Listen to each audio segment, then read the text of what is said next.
Hey there, my name is Michael Blanc. If you want to learn more about getting started with apartment building investing, you are in the right place. In today's episode, we're going to talk about determining what yields the maximum profit, whether I should sell in 3 years, 5 years, or should I refinance and hold. And that's what we're going to talk about today. So how do you determine when to sell your apartment building, or whether you should sell it all and maybe just hold it or refinance? Right? I'm going through some of this decision-making process right now for one of my buildings, and I want to share with you my thinking. So as always, there are multiple factors that go into deciding what you should do. For example, have I created most or all the value there is to create, or is there some additional upside?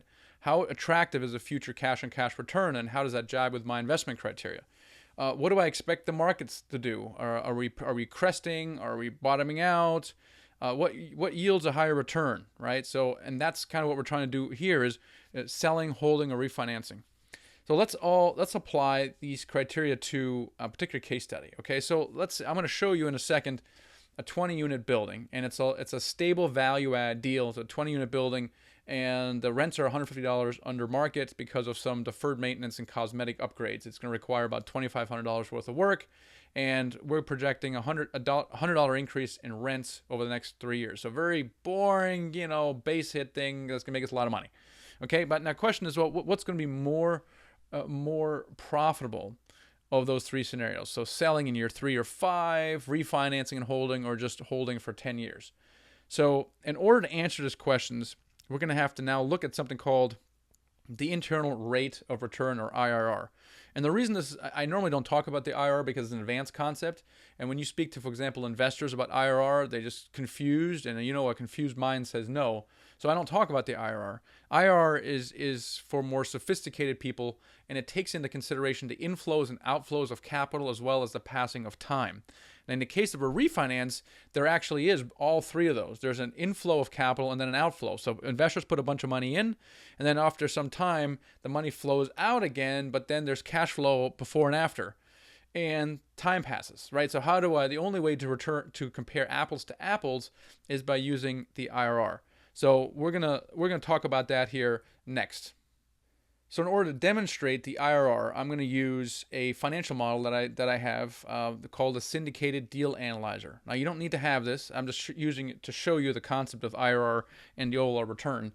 If you want it for yourself, you can just Google syndicated deal analyzer, and you can find it that way if you want to use it for evaluating your own deals. But you don't need to. So I'm just going to show you what this means in this scenario. So let me introduce the deal. It's a 20-unit deal. Asking price was 1.1. We have it on contract for $877, and there's some work we need, about $2,500 per unit in work. All right, so here are the income and expenses. And what we're doing is, in the projection, we're modeling an upside in rents from currently $600 to $712, so about a $100 increase over the course of 3 years, and that's kind of the upside. Now, right now, we're modeling a sale in year 5, and for that, we're getting a 15.79% average annual return. And the IRR is 13.449. So it's these two things, and they seem to say the same thing, but they're kind of different.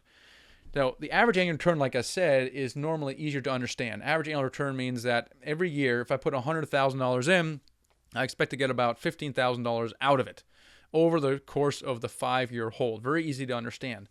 Now, the IRR is a very complex formula that accommodates inflows and outflows of capital as well as the passing of time.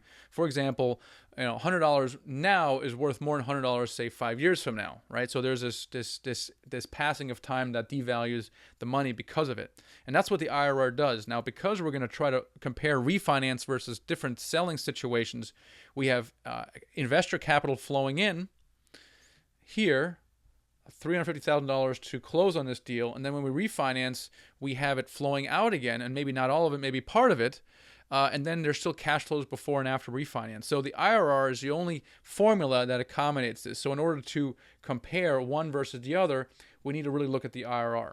So in this scenario, we're selling in year 5. So we want to compare selling in year 5 to, for example, selling in year 10 or refinancing in probably after year 3. And the reason we're picking year 3 is because we have stabilized. If we go back to the P&L, you see here we're going from 600 to 712 over 3 years. And then we want to see what if we refinance at the end of this year where we built all our value, and then we'll just hold it. So we will always look back at the IRR to compare that. Now, just so you see what the IRR is made up, you can create this in Excel as well. This is a very simple table here that you can create in Excel, and you see the formula here is IRR, and then a sequence of cash flows in and out, and then Excel calculates the IRR for you. So you see here that the cash flow, the member contribution, is a negative number that starts in year 0, and then these are the cash flows in each of those years. This is where the sale is, for example. You see the proceeds from the sale here? That includes the return of the capital, so this is why this number is so big. And so the total here, the total is on the bottom, and then the IRR takes into consideration each of the years. So that's how you set up an IRR table. So fairly easy to do, and so that's kind of how it works. So with that background on IRR, let's kind of compare one strategy with the next. So like I said, first strategy is an exit strategies. We're selling at the end of year 5, and we have an IRR of 13.4 now. Now let's see what happens if we try to sell this in year 10. So year 10, let's go to our summary, and the IRR actually went up just slightly, but it's basically stayed the same. I mean, it's basically stayed the same. All right, I made some chicken scratch here on the right here to keep us straight here. So 10-year hold, the return goes up a little bit, but it's essentially the same. So let's see what happens if I refinance at the end of year 3 and then hold for another 7 years. So you see here now the IRR went up to 17.33%. So it went up. Why? Because when we refinance, we pull out a bunch of equity and return it to investors. And so therefore our cash flow or return is divided by a smaller number, which is why the return goes up. This is why a refinance is a very, very, very good strategy.